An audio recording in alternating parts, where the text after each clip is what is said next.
Over here. Someone's hurt. I don't know. Jesus. How? Under here. I can't breathe. Don't move.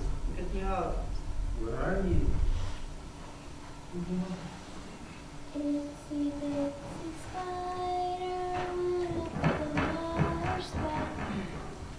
Down came the rain and washed the spider out. Up came the sun and dried up all the rain.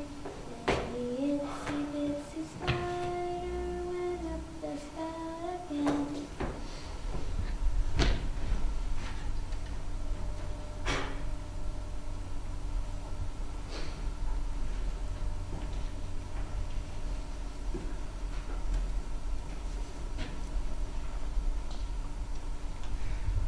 This play is called Our Town. Say it. Our town? That's right. What's it called? Our town? Our Town. It was written by Thornton Wilder. In it, you will see Miss Taylor. Sweet Baby has Emily Webb. Mr. Harris Chuck. has Mr. Webb. Miss James. Nosy Nellie as Mrs. Soames. Miss Townsend. Gumdrop Mama as Mrs. Webb. Mr. Yates. Cracker Jack as George. And many others. The name of the town is Grover's Corners. New Hampshire. just across the Massachusetts line. Latitude, 42 degrees, 40 minutes. longitude, 70 degrees, 37 minutes.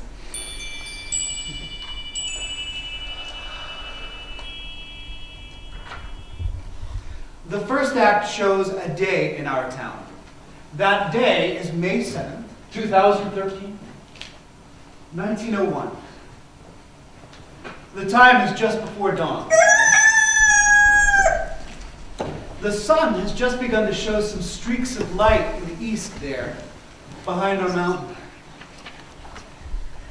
The morning star always looks awful bright the minute before it has to go, doesn't it?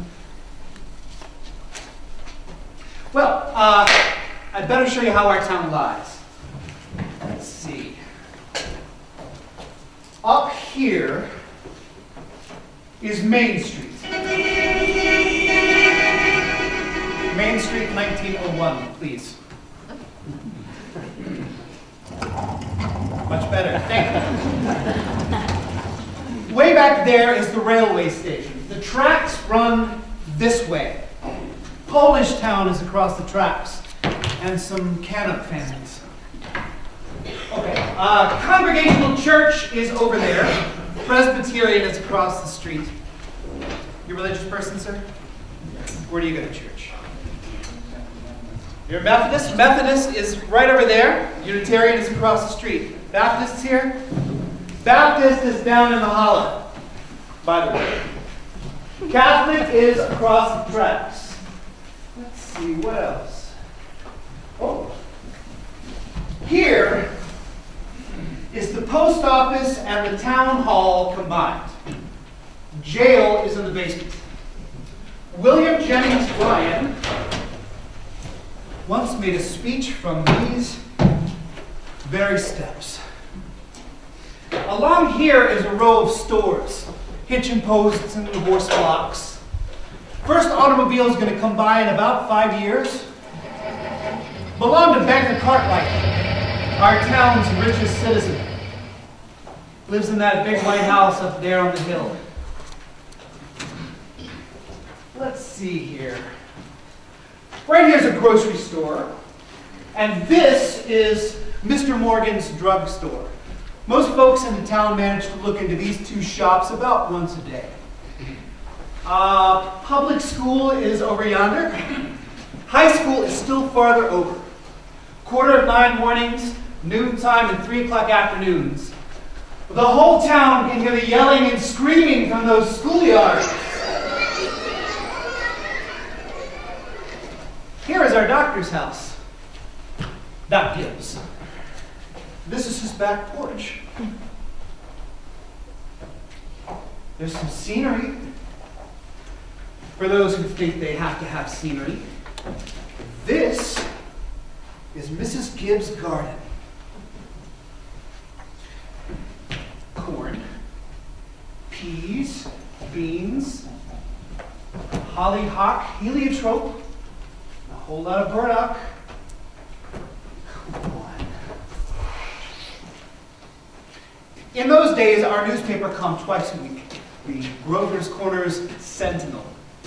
Right here is Editor Webb's office. And here is Mrs. Webb's garden. That is not a garden. It's just like Mrs. Gibbs' garden, only there's a lot of sunflower too. No. Come on. All right, everyone. Right here is a big butternut tree. Nice town. You know what I mean? Nobody very remarkable ever come out of it, so far as we know. The earliest names on the tombstones up in our cemeteries say 1670, 1680. They're Grovers and Cartwrights and Gibbses. Why the Gibbs? Gibbs. Why the Gibbs? And Herseys. I'm Julia Hersey. Same names as around here now. Well, as I said, it's just about dawn. The only lights on in town are in a cottage across the tracks, where a Polish mother has just given birth to twins. And in the depot, where Shorty Hawkins is getting ready to flag the 545 for Boston. And in the Joe Crowell house, where Joe Jr. is getting ready to deliver the morning paper. Naturally, out in the country, all around, lights have been on for some time, what with Milkins and so on. But town people sleep late. Here comes Doc Gibbs now, coming down Main Street, coming back from that baby case. And here comes his wife to make breakfast. Doc Gibbs died in 1930. The new hospital's named after him. Mrs. Gibbs died first, a long time ago, in fact. She went out to visit her daughter, Rebecca, who married an insurance man in Canton, Ohio, and died there, pneumonia. But her body was brought back here. She's up there in our cemetery now, in with a whole mess of Gibbses and Herseys. She was Julia Hersey before she married Doc Gibbs in the Congregational Church. See, in our town, we like to know the facts about everybody. Here comes Doc Gibbs now. He got that call at 1:30 this morning. And here comes Joe Crowell delivering Mr. Webb's Sentinel.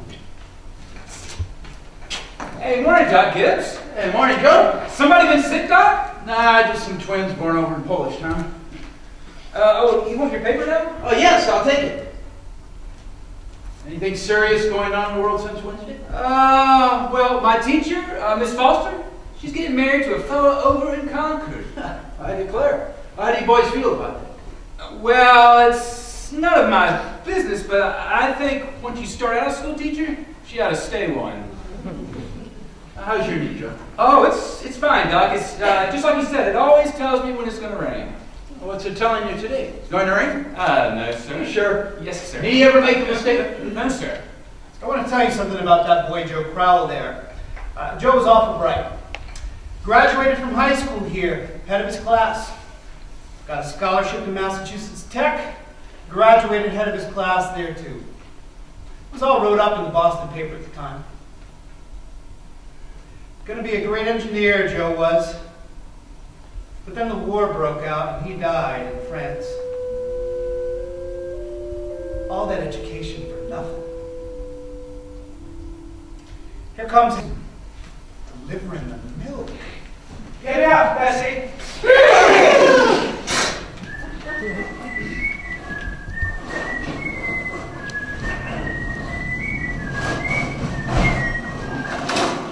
Morning, Doc. Morning, Howie. Somebody sick? Yeah, just some twins born over in Polish town. Twins, eh? This town's getting bigger every year. Going to rain, Howie? No, it'll burn through. Come on, Bessie.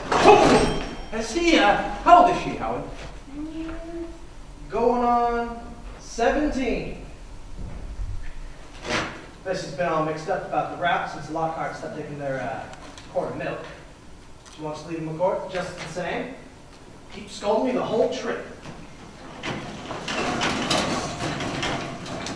Morning, Howie. Morning, Mrs. Gibbs. Doc's coming down the road. Is he? Seems like you're running late today. Yeah, something's wrong with the separator. Don't know what it was. Doc? No. Children! Children, time to get up! George! Rebecca!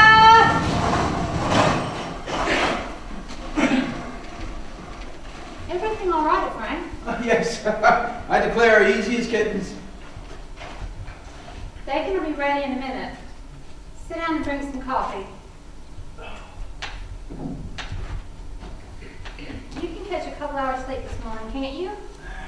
Now, Mrs. Wentworth's coming at 11. Guess I know what that's about, too. Stomach ain't what it ought to be. All told, you won't get more than 3 hours sleep. I declare, Frank Gibbs, I don't know how you're going to make it. I wish I could get you to go away someplace and take a rest. I think it would do you good. Emily, time to get up. Wally, 7 o'clock. I declare, you're going to have to speak to George. Something's come over him lately. He's not helped me at all. Why can't you get him to chop me some wood? Was he sassy to you? No, he just whines. All he thinks about is playing ball. George, Rebecca, you'll be late for school.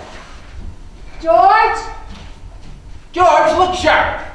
Don't you hear your mother calling you? Yes, Pa. So I'll go upstairs and get 40 weeks. Emily, you'll be late for school. Wally, you wash yourself good or I'll come up there and do it myself. Mom, what dress shall I wear? Don't make a noise. Your brother's been out all night and needs to sleep. I washed and ironed the blue gingham for you special. Ma, I hate that dress. Oh, go on with you. Every day I go to school dressed like a sick turkey. Now, Rebecca, always look very nice. Mama, George is making faces at me. I'll come up and slap the both of you. That's what I'll do. There's a factory in our town, too. Hear it?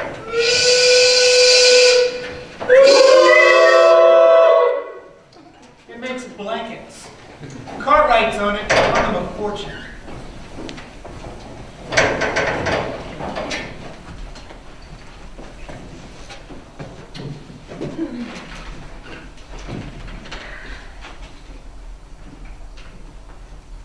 Children, now I won't have it.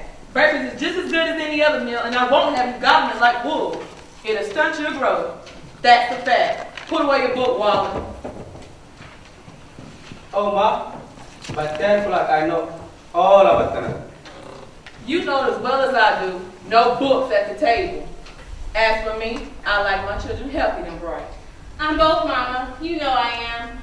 I'm the brightest girl in school for my age. I have a wonderful memory. Each great. I'm bright too, when I'm looking at my stamp collection. I'll ask your father about it when he's rested. Seems to me 25 cents a week's enough for a boy your age. I declare I don't know how you spend it all. I got a lot of things to buy. Strawberry phosphates. That's what you spend it on. I don't see how Rebecca comes to have so much money. She has more than $1. I've been saving it up gradual. Well, dear, I think it's all right to spend some every once in a while. Mama, do you know what I love most in the world? Do you? Money. Eat your breakfast. Mama, there's first down. I gotta go. Walk, but you don't have to run. Pull your pants up at your knees, Wally. Stand up straight, Emily. Tell Miss Foster I send my best congratulations. Can you remember that? Yes, Mom. You look real nice, Rebecca. Now pick up your feet. Goodbye.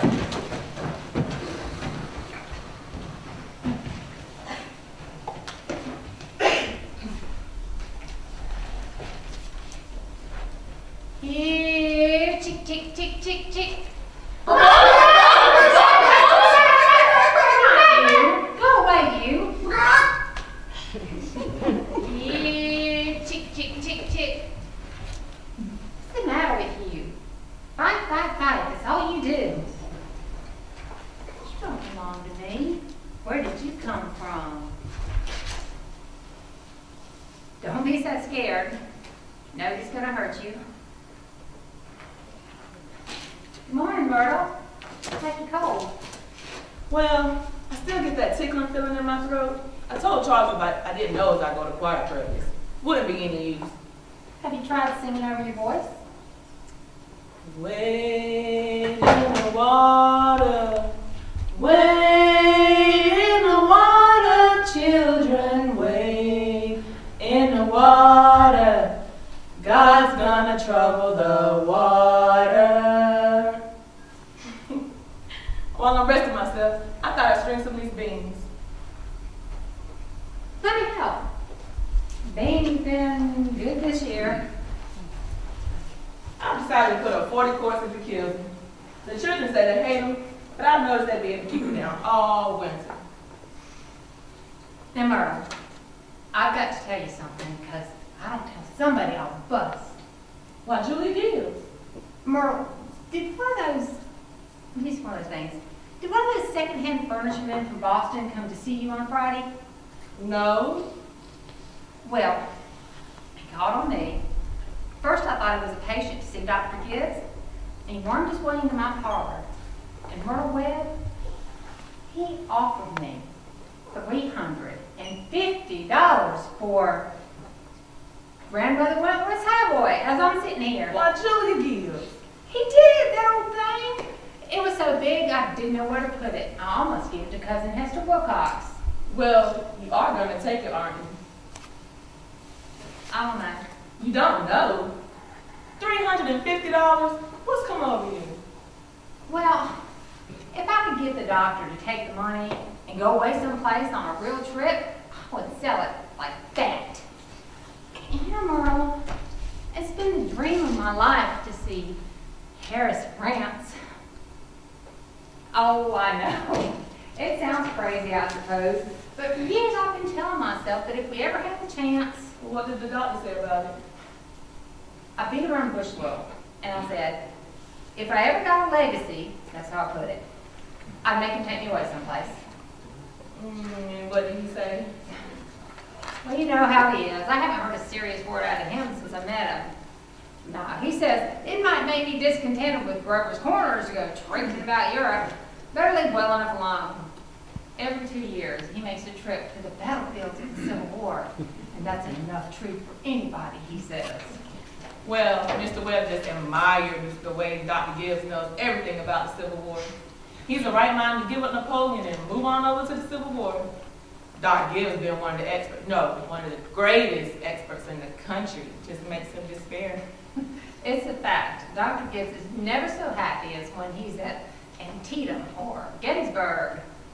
The times I have walked over those hills, Myrtle, stopping at every bush and pacing it all out like we were going to buy it. Well, if that secondhand man is serious about buying a Julie, you sell it. And then you'll go get to see Paris. All right?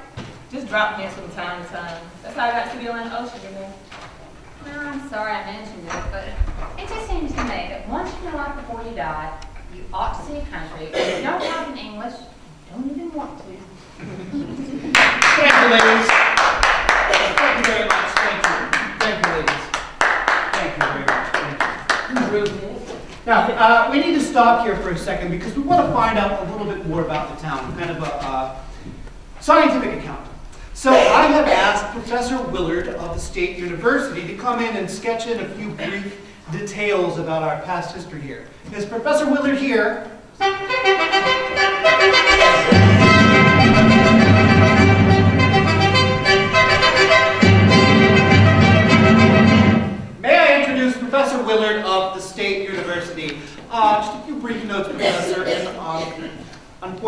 Our time is limited. Jamestown. Oh, excuse me. Grover's Corners. It was a wonderful town. As early as 1701, the Kiowa Indians lived in the wilderness. By the late 1700s, European settlers came to Jamestown. Many were Quaker families who moved to the area from Pennsylvania in search of fertile land. Among the original settlers was James Mendenhall, who established a farmstead near present-day Jamestown in 1762. Mendenhall's son, George, founded the village of Jamestown by 1816 and his father. By 1800, Jamestown was a bustling settlement of 150 residents with its own post office, inn, and Freemasons Lodge. Now, could you give us a little information about the population, sir? The population of Jamestown, oh, excuse me, Corners, right? Yeah, is 3,300 residents. Excuse me, Professor. Oh, yes, indeed. The population at the moment is 3,302 residents. Oh, thank you very much. Thank you very much for bringing the applause. Now, the social and the political report. Editor Webb. Oh, Mr. Webb. He'll be out in a minute. He cut his hand while he was eating an apple. Thank you, Mrs. Webb. Mr. Webb is the publisher and editor of the Grover's Corners Sentinel. That is our local paper, you know. Predicted winner at 8:32 on reports from 29 districts. The revolution will not be televised. There will be no pictures of pigs shooting down brothers on the... Well, I don't have to tell you that we're led here by a board of select men. I didn't select them. Men vote at age 21 and women vote indirect. Politically, we're 86% Republican, 6% Democrat, and 4% Socialist. The rest are indifferent. Religiously, we're 85% Protestant, 12% Catholic, and the rest are indifferent. Have you any comments, Mr. Webb? Oh, yes, I do. Very much. Pretty ordinary town, if you ask me. Support the GC5. A little bit more well-paid most. There is support the GC5. Probably a lot duller too. Support the GC5. Well, I love those who like well enough. Not to come back even after going to college. Okay, is there anyone in the audience who would like to ask Mr. Webb anything about the town? Is there much drinking at Grover's Corners? Well, I don't know what you would call much. Saturday nights, some farmhands go down to Ellery Greenaw's stable and holler a bit, and we have one or two town drunks, but they're always having remorses every time an evangelist comes to town. So I wouldn't say that liquor's a common thing in the home here, except in the medicine chest. Right good for snake bites, always was. Is there no one in town aware of the social... Sorry, hold on just a second, please. Speak a little louder so we can hear you. What were you saying? Is there no one in town aware of the social injustice and industrial inequality? Yes, something terrible. You will not be able to stay at home, brother. You will not be able to plug in, turn on, and cop out. You will not be able to lose yourself on Skag and skip out for beer during the commercials because the revolution will not be televised. Certainly not in 1901. But, yes, seems like everybody's talking about who's rich and who's poor. Then why don't they do something about it? Well, I don't know. Guess we're all hunting for a way for the sensible and the diligent to rise to the top and the quarrelsome and the lazy to sink to the bottom, but it ain't easy to find. Meanwhile, we help those who can't help themselves, and those who can, we leave alone. Any other questions? Oh, Mr. Webb. Yes. Mr. Webb, is there any culture or love of beauty in Grover's Corners? Well, as you can see, there ain't much. Not in the sense that you're talking about. Come to think of it, there are some girls that play piano at high school commencement, but they're not happy about it. No, ma'am, there ain't much. But this might be the place to tell you that we have a sort of pleasures of a kind around here. You see, we like to watch the sun come up over the mountains in the morning, and we pay an awful lot of attention to the birds. We notice a lot about them. We all notice the change of the seasons. We all know about those. But those other things, there ain't much. Robinson Crusoe in the Bible, Handel's Largo, we all know about that. Lister's Mother, those are about as far as we got. So I thought. Thank you, Mr. Webb. Yes. Thank you, Mr. Webb.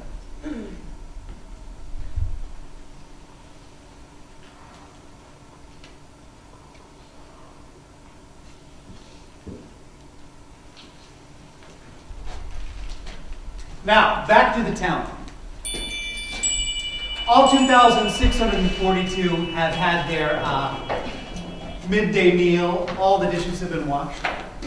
Early afternoon. There's sort of an early afternoon calm about the town. Buzzing and humming from the schoolyards. Only a few buggies on Main Street.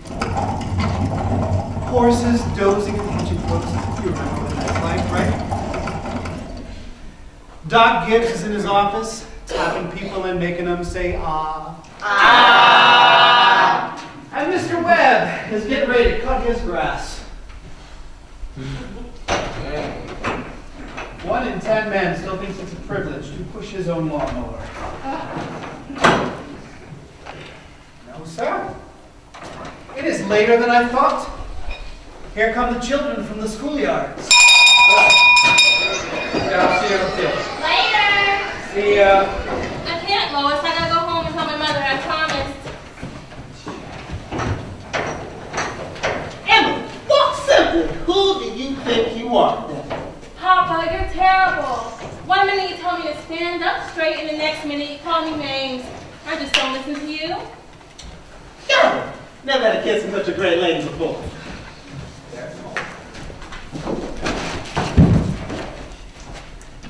Excuse me, Mrs. Forrest. Mrs. Forrest, okay. Go on and play in the fields, young man. You got no business playing baseball on Main Street. Awfully sorry, Mrs. Forrest. Hello, Emily. Hello. That was a fine speech you made in class today. Well, I was really ready to make a speech about the Monroe Doctrine, but at the last minute, Miss Corcoran made me talk about the Louisiana Purchase instead. I worked an awful long time on both of them. Gee, it's funny, Emily. From my window up there, I can just see your head nights when you're doing homework over in your room. Why can you? You certainly do stick to it, Emily. I don't see how you can sit still for that long. I guess you like school. Well, I always feel it's something you have to go through. Yeah. I don't mind it, really. It passes the time. Yeah. Emily, what do you think? We could work out a sort of telegraph from your window to mine, and some nights I could whistle over to you and you could give me help on one of those algebra problems. I don't need the answers, Emily. Of course not. Just, hints. Oh, I think hints are allowed. So if you get stuck, George, you whistle to me and I'll give you some hints. Emily, you're just naturally bright, I guess. I figured that it's just the way a person's born. Yeah, but you see, I want to be a farmer, and my Uncle Luke says whenever I'm ready, I can come over and work on his farm, and if I'm any good, I can just gradually have it. You mean the house and everything? Yeah. Well, I better be getting out to the field. I'll see you later. Yeah! Afternoon, Mrs. Webb. Good afternoon, George. So long, Emily. So long, George.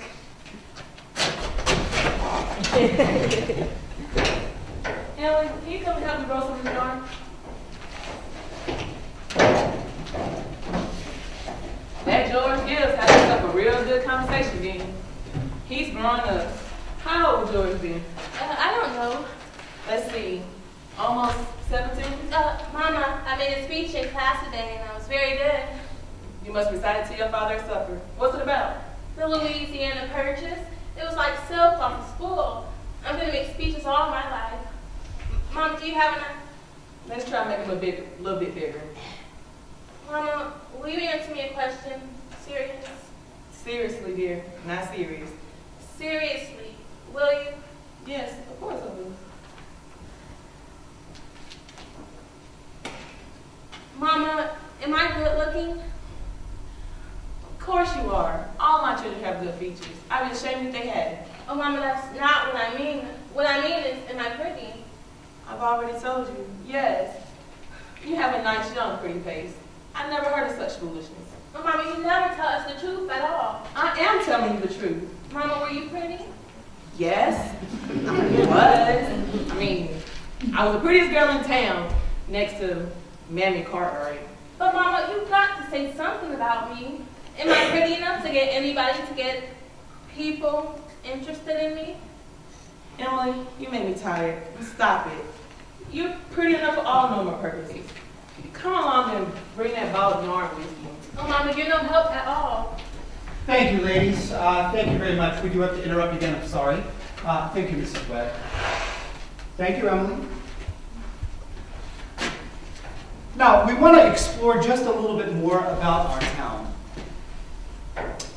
I think this is a good time to tell you that the Cartwright interests have begun building a bank in Grover's Corners. How to get the marble from Vermont, sorry to say. And they've asked a friend of mine what should go in the cornerstone for people to dig up 1,000 years from now.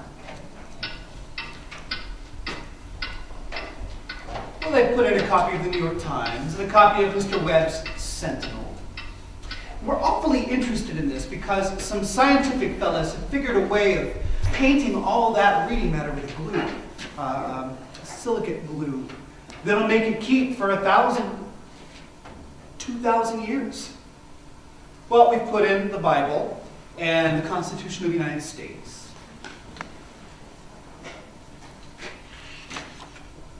What do you think, folks? What do you think we should do?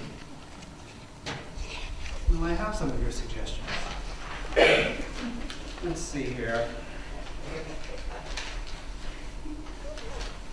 I have Sheets Station. Sheets Station. This is the great symbol of our time. And we have an iPhone. Who wrote iPhone? Do you know what the roaming charges are going to be after 1,000 years? You know, Babylon once had over 2 million people in it. And all we know about them is the names of kings, and copies of wheat contracts, and contracts for the sale of slaves. But every night, each one of those families sat down to dinner, and the father came home from work, smoke went up the chimney, same as here. And even in Greece and Rome, all we know about the real life of the people is what we can piece together from the joking poems and the comedies they wrote for the theater. So, I'm going to put a copy of this play in that cornerstone so that people 1,000 years from now will know a little something about us, more than the Treaty of Versailles and the Lindbergh Flight. So, people 1,000 years from now, this is the way we were. This is the way we were. In the provinces at the beginning of the 20th century. This is the way we were. In our growing old, and in our marrying, and in our living, and in our dying. Well, back to the town. A number of hours have gone by. It's evening. You can actually hear choir practice beginning in the Congregational Church. All the children are at home, working on their schoolwork. The day is running down like a tired clock.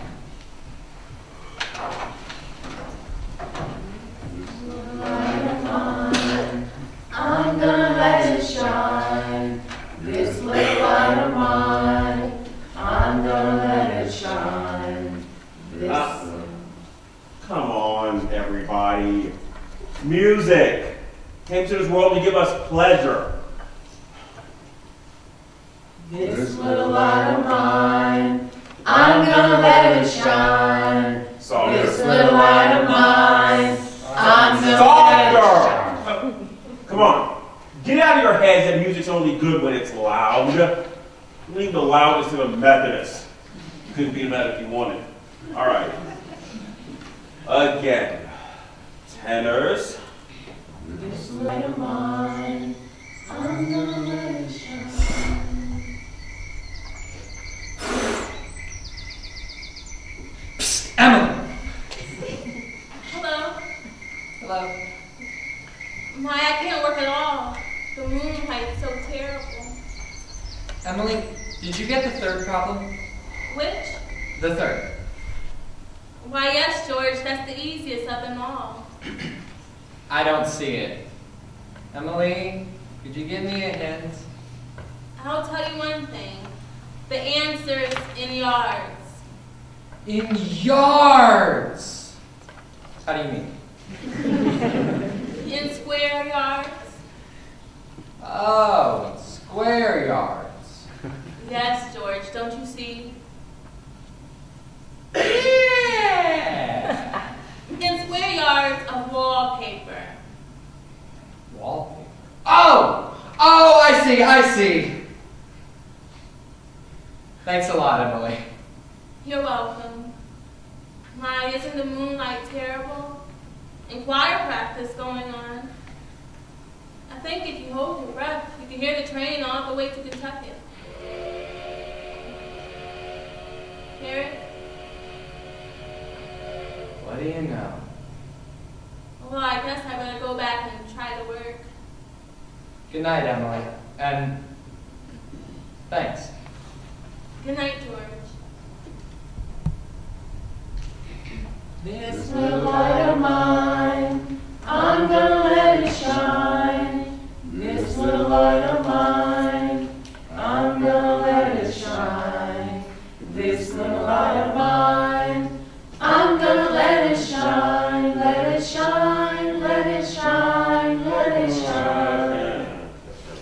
Listen, before I forget, how many of you are going to be able to come in Tuesday afternoon and help sing at Fred Hersey's wedding? Show your hands. Let's see. Oh, that's very nice. That's good. All right, I guess we'll do what we did for Jane Trowbridge last month. All right. Good job, everybody. I'll see you next week.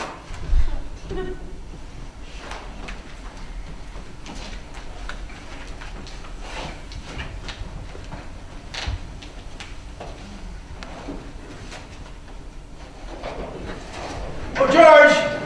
Can you come down for a minute? Yes, Pa.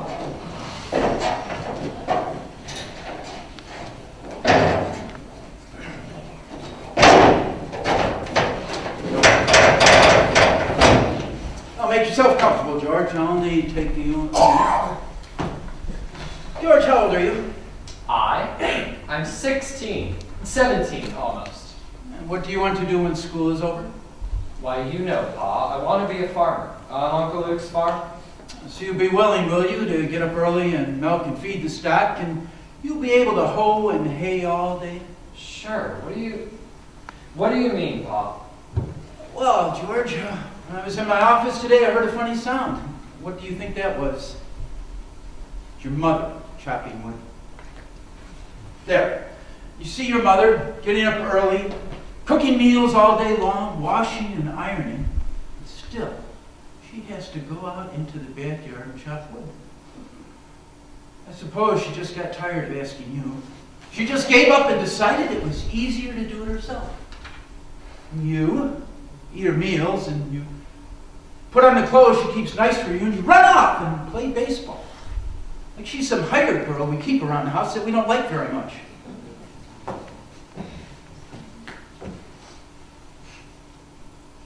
Well, I knew all I had to do was call your attention to it, but here's a handkerchief. So.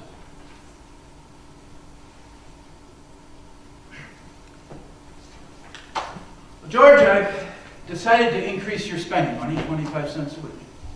Not for chopping wood for your mother, because that's a present you give her, but because you're getting older and I imagine there are lots you must find to do with it. Thanks, Pa. Now, let's see, when was your payday? You can count on it. Probably Rebecca will feel she'd like to have some more too. I wonder what could have happened to your mother. Choir practice was never as late as this before. It's only 8:30, Paul. Now, I don't know why she's in that old choir. She hasn't any more voice than an old crow. Traipsing around the streets at this hour of the night.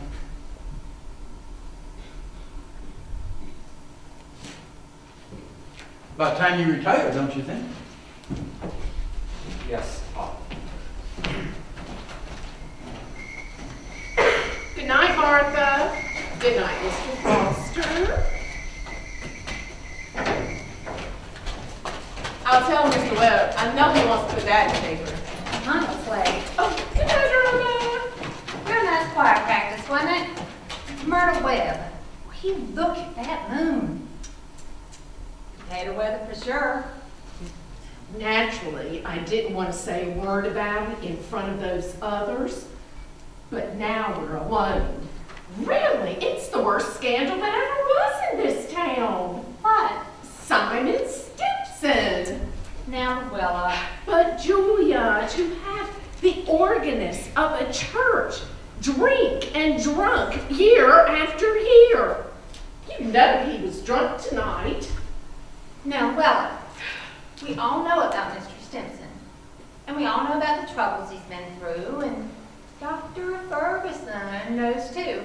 And if Dr. Ferguson chooses to keep him on there at his job, well, the only thing we can do is just not to notice it. Not to notice it, but it's getting worse. No, it's not, Luella. It's getting better. I've been in this choir twice as long as you have, and it doesn't happen anywhere near so often. My. I hate to go to bed on a night like this. I better hurry. Those children will be sitting up to all hours. Good night, Miss Luella. Good night. Can you make it home safe, Luella? Oh, it's as bright as day. I can see Mr. Soames at the window now, scowling.